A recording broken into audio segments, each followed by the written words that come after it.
Estamos en el Museo de la Ciudad de Wellington, donde en una parte se expone una muestra fotográfica de Peter Bush de los últimos 60 años de historia de los All Blacks en fotos. The Wellington Museum is a local museum because here in the capital, Wellington, we have the National Museum, which is the museum about the whole country, whereas this is the local museum for the local people and the visitors who come to Wellington. This exhibition is a photographs of the All Blacks over the last 30 years, and we have it for two reasons. One, because it is the Rugby World Cup on in Wellington at the moment, and the other thing, the photographer Peter Bush, he is a Wellington boy, so we like to promote our own people locally. And he, Peter Bush, is now doing a coverage of the Rugby World Cup? Peter Bush is now known as New Zealand's most senior rugby photographer, so he will be busy out at most of the games taking photographs. A way to make it back someday, to want you, to guide you. Here's a picture of the Colossus, Jonah Lomu. Here he is in absolute rampant form, crashing over the top of two ordinary mortals, Argentine players. Here's a player who I have total admiration for, and if I can go back to the run-up to the World Cup in 1995, and Jonah had been asked to say a few words at a home for older ladies. He shook hands with one lady as she went to stand up. He said, no.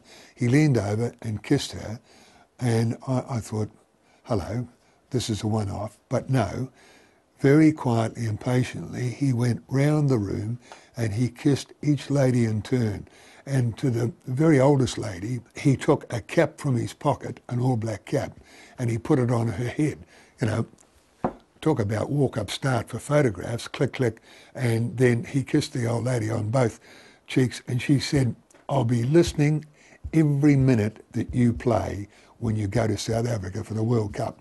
It was, to me, if I can say, a very, very special occasion about a very, very special player and a very, very special young man, showing what I feel that the great grace and the warmth of what he'd been brought up in. And so, forget about his prowess on the field, he was equal to it off the field. If I could, then I would. To me, the most important and interesting photographs is a big photograph which you can see later, which are close-ups of the faces all covered in mud, and that because nowadays, of course, a lot of pictures are artificial. We don't play in the rain anymore like they used to, so nowadays rugby players don't look as beat up and as rugged and as dirty as they used to 20 or 30 years ago. I